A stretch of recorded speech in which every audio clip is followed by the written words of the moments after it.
In the summer of 1847, the air in rural Alabama was thick enough to taste.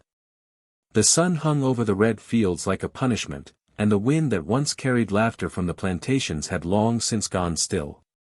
Down a dirt road, overgrown with weeds and silence, stood the Carter house, an old, leaning structure that time had already begun to erase. Two sisters lived there, Eleanor and Maybeth Carter. They were the last of their name, the daughters of a family that once commanded hundreds of acres, now reduced to two women trying to hold on to a past the world no longer wanted. Their land was dying, their servants long gone, and the town had stopped calling years ago. People said the Carters had grown strange after their father's death. They rarely came to town, and when they did, they kept their heads low beneath wide black hats. They spoke to no one unless they had to. Their windows stayed closed, their gates locked, and at night, when lamps flickered behind the thin curtains, those who passed claimed they could hear soft voices arguing, followed by long stretches of nothing at all. Some said the sisters were losing their minds. Others said they were hiding something. Then, one spring morning, a wagon arrived at the Carter property. It carried a single man. Young, tall, and silent. He had the look of someone who had seen too much of the world already. The sisters stood waiting for him at the edge of the porch, both dressed in mourning black though no one had died. Neighbors who saw it from the road didn't understand. Slavery had been outlawed by then, at least in name. But the South had ways of keeping old habits alive.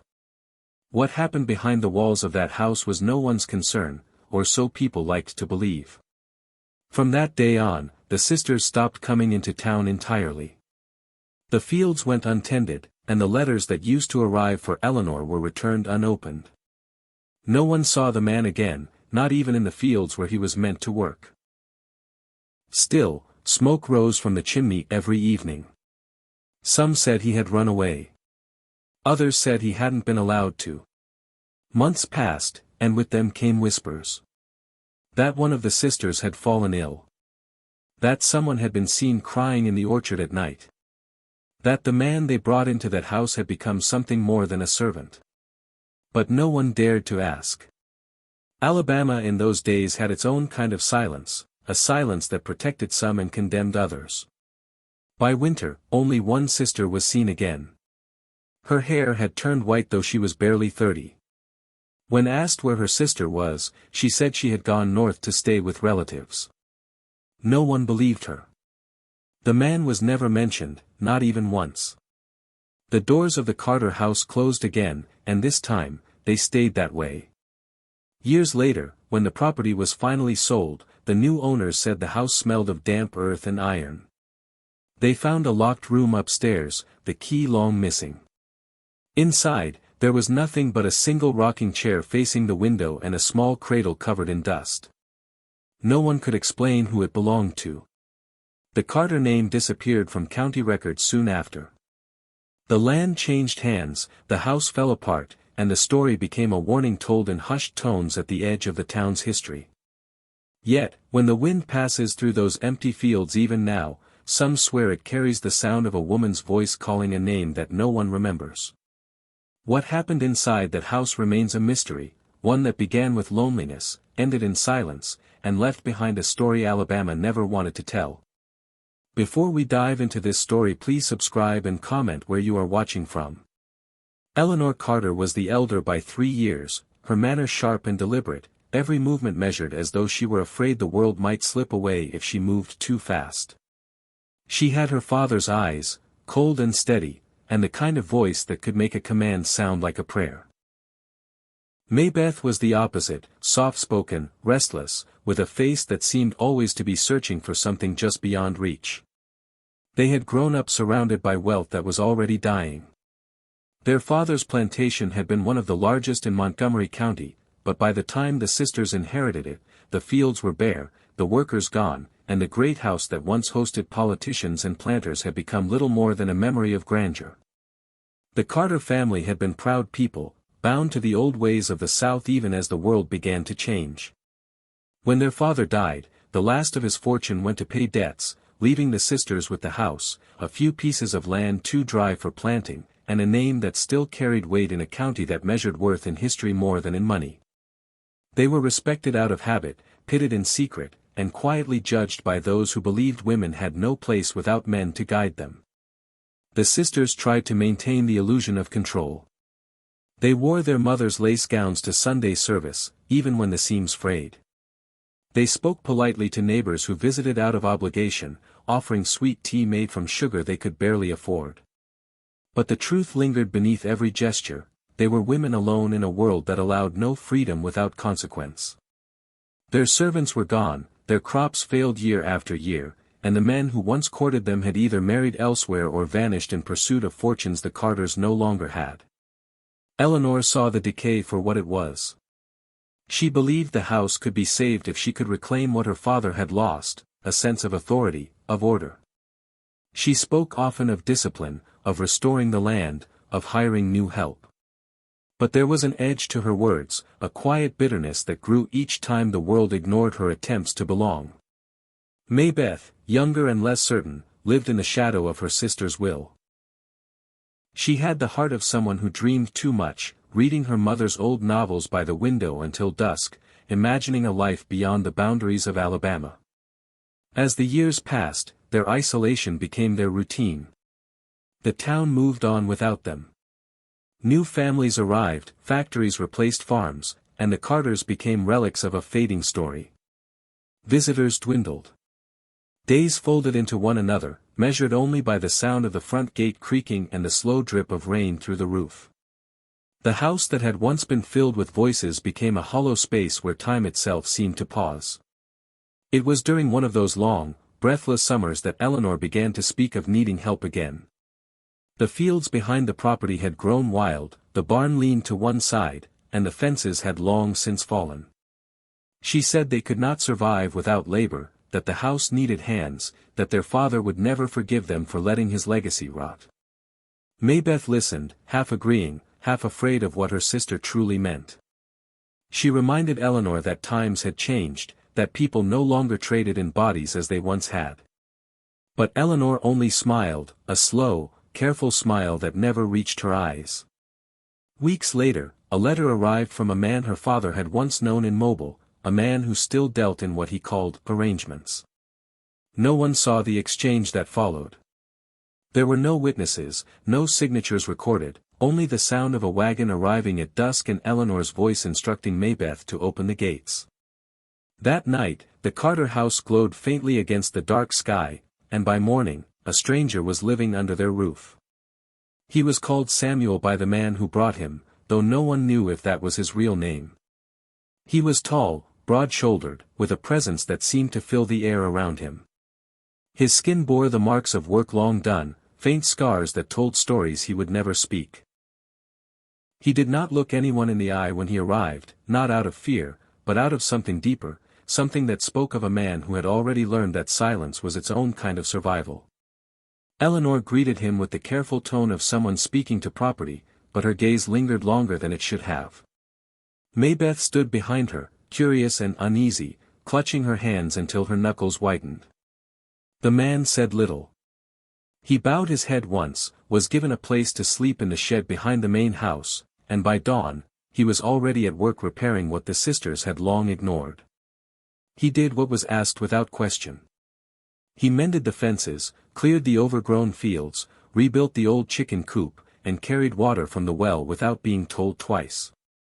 The house began to breathe again, as though the presence of one man had woken it from its long slumber. Eleanor watched from the window each morning, her eyes tracing his movements with an attention she did not offer anyone else. She spoke of him often, not by name, but with phrases like, the help or, the man outside.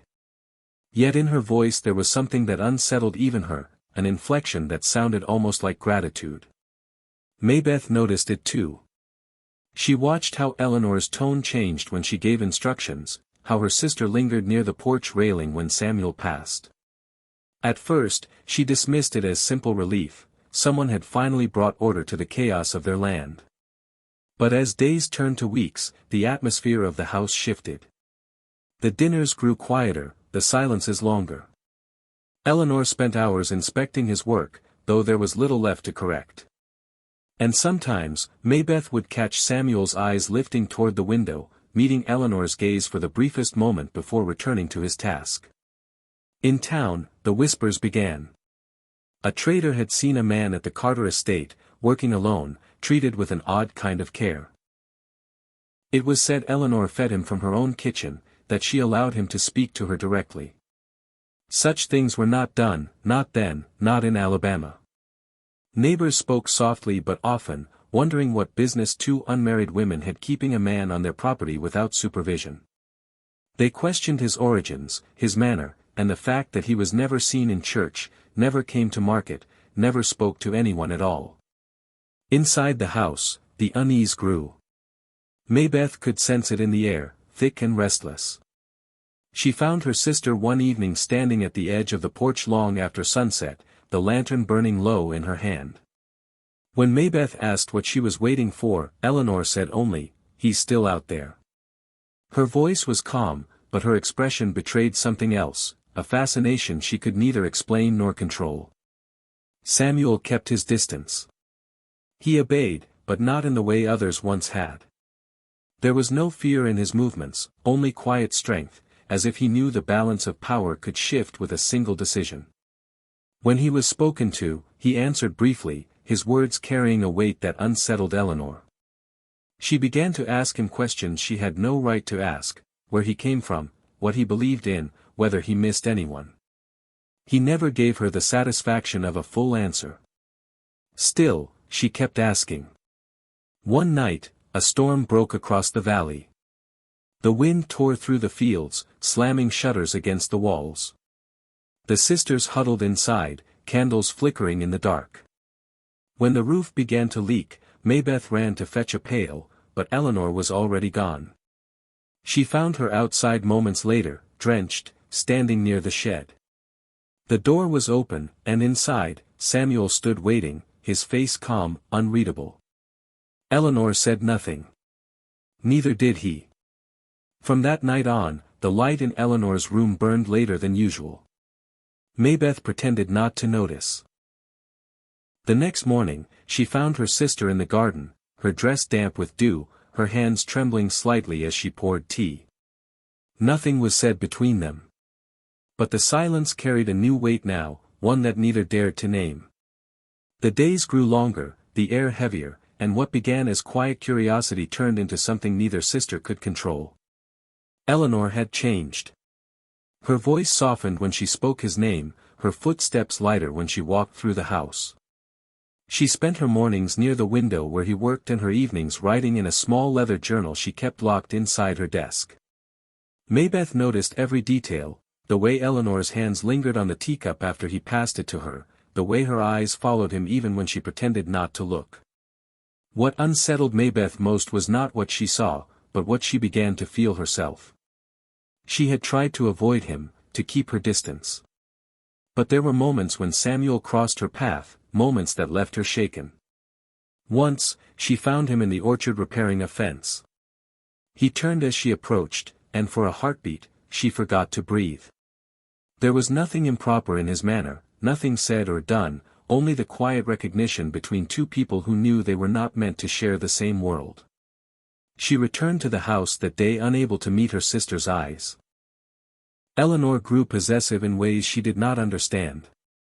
She began locking doors, insisting that Samuel be given tasks near the house rather than the far fields. She controlled his hours, his meals, his work. Yet beneath that control was something fragile, almost pleading, a need to be seen, to be acknowledged by someone who owed her nothing. She told herself it was order, discipline, duty. But Maybeth could hear the tremor in her sister's voice when she said his name. The sisters stopped speaking as they once had. Meals became wordless. Letters from relatives went unanswered. There was an invisible wall between them now, built from glances that lasted too long and silences that carried too much meaning. Eleanor wrote more often in her journal. Maybeth found one page left open once, a single line written in her sister's careful hand, "He looks at me as though I am not his master." That night, Maybeth could not sleep. She sat by the window and watched the yard below, the faint shape of the shed visible in the moonlight. A shadow moved near the edge of the trees, Eleanor's shape, unmistakable even in the dark. When she returned hours later, her dress was damp, her hair loose, her face pale as ash. She said nothing, only stared into the fire until the candle burned out. Days later, Samuel began to avoid Maybeth's gaze. When she passed him in the corridor, he looked away. The change in him was subtle but unmistakable, a man aware of his position, yet no longer entirely bound by it. Maybeth tried to convince herself that it was imagination, that nothing had happened, but her sister's behavior told her otherwise. The way Eleanor hummed softly while setting the table, the way she touched her hair in the mirror, the faint smile that appeared when she thought no one was watching, it all spoke of something unspoken, something claimed. Maybeth's thoughts grew restless. In the quiet hours, she found herself walking past the shed, telling herself she only wanted to be sure he was safe. Once, she saw him sitting alone, hands clasped, eyes fixed on the horizon. He did not see her, but she stood there longer than she should have, torn between resentment and longing. The tension between the sisters became unbearable. Eleanor accused Maybeth of interfering, of watching, of questioning what was none of her concern. Maybeth denied it, but the words rang hollow. For the first time, anger flared between them, a sharp, dangerous thing. Maybeth called her sister mad, accused her of shaming their name. Eleanor's response was quiet, almost calm, "You don't understand what it means to be seen." From that moment, nothing between them was the same. The house became divided, the walls themselves holding the weight of their silence. And through it all, Samuel continued his work, neither servant nor equal, caught between two worlds that had begun to unravel.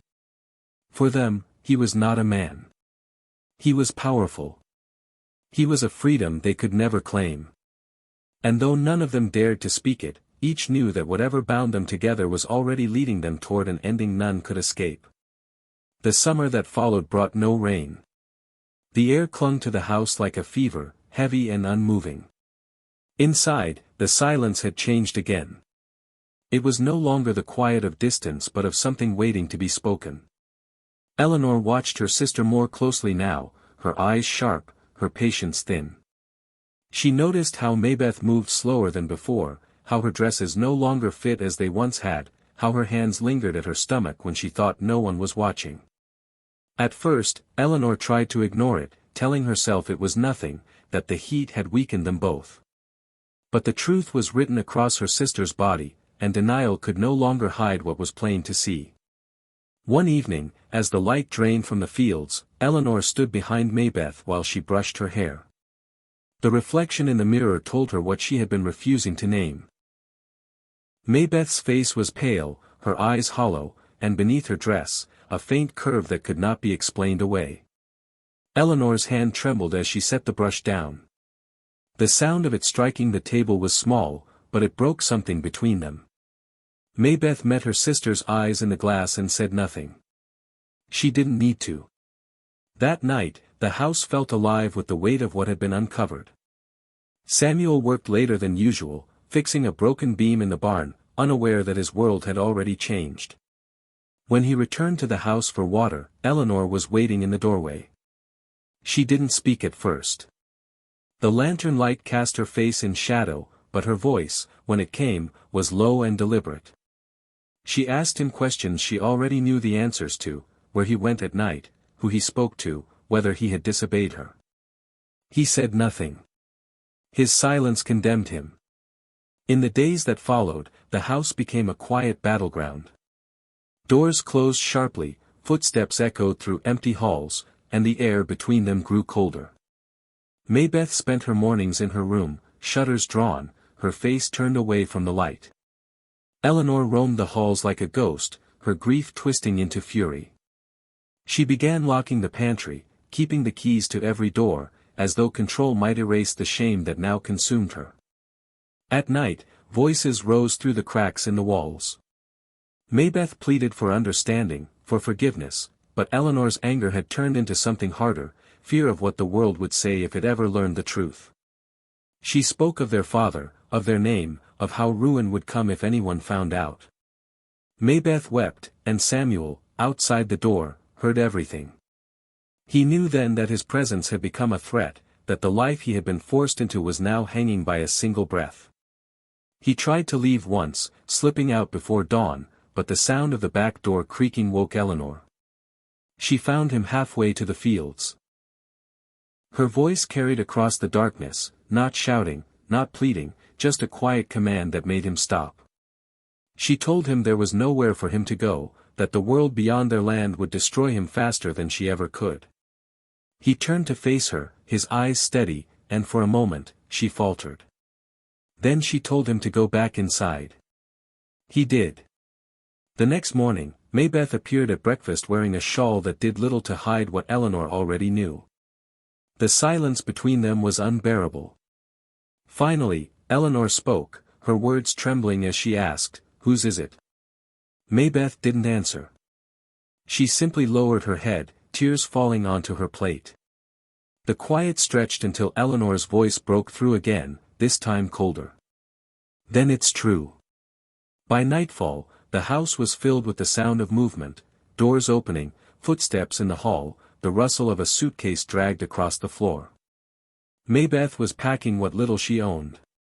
Eleanor followed her into the room, her face pale, her eyes burning. They stood there, the space between them heavy with everything left unsaid. Eleanor demanded the truth, and when it came, it tore the air apart. Maybeth's voice was barely a whisper when she said it. "It's his." The words hung there, final and irreversible. Eleanor's breath caught in her throat. The lamp in her hand shook, and for a moment, it seemed she might strike her sister where she stood. But instead, she turned, walked to the door, and left without another word. The sound of her footsteps fading down the hall was the only proof that she was still real. Outside, the field stretched wide under the moonlight, the wind brushing through the tall grass. Somewhere in the distance, a single cry echoed, whether from grief, rage, or something in between, no one could tell. Word spread quickly, though no one could say how it began. By the time the first whispers reached the town, the story had already grown its own shape. Twisted, incomplete, but enough to turn curiosity into disgust. A stranger had seen movement at the Carter property, a young woman in loose clothing, her stomach heavy with child. Another claimed to have heard shouting at night, a man's voice followed by the crash of glass. By Sunday, the church pews were filled with murmurs. The preacher did not speak the sisters' names, but everyone knew who he meant when he warned that sin brings ruin faster than drought. Soon, riders began appearing at the edge of the property, men who had once traded with the Carters but now spat at the mention of them. The letters that once arrived in sealed envelopes now came torn open, scrawled with scripture and accusation.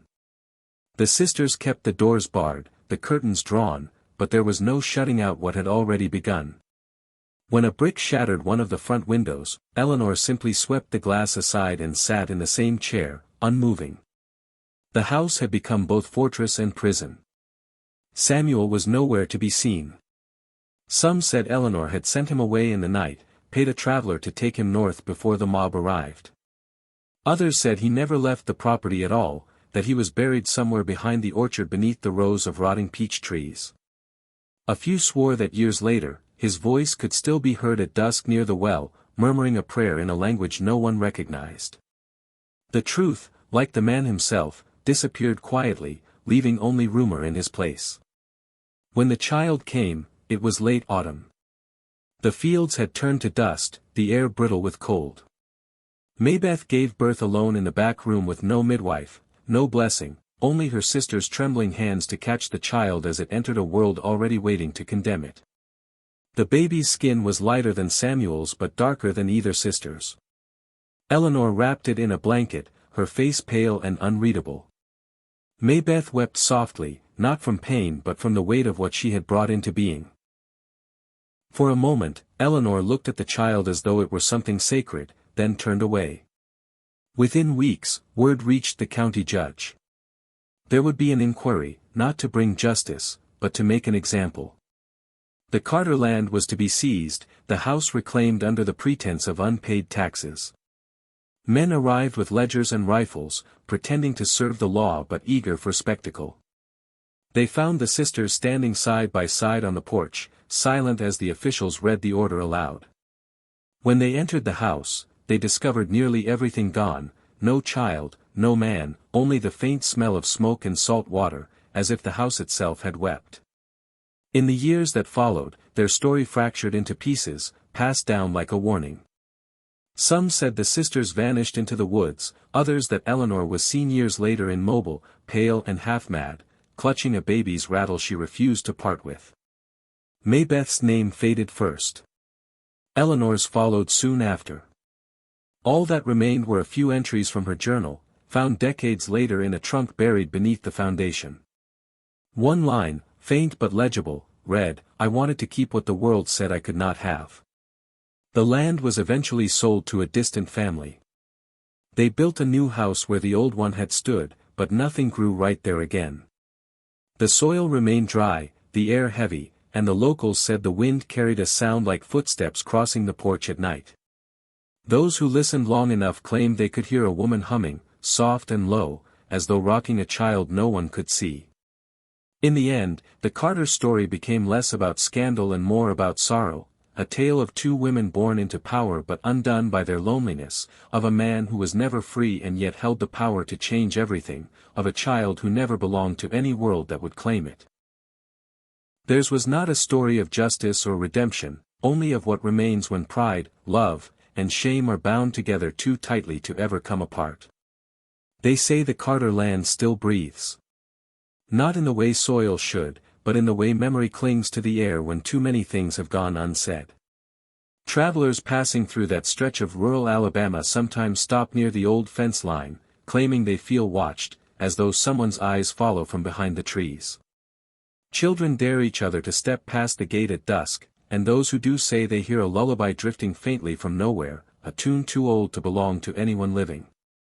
In town, the story survives in fragments. An old woman swears her grandmother once worked in the Carter kitchen and saw the child with her own eyes, a boy, light-skinned, with the same gray eyes as Eleanor. Another man insists the child grew up hidden, passed off as the orphan of a sharecropper, and that his descendants still walk the county, unaware of their bloodline. But there's no proof.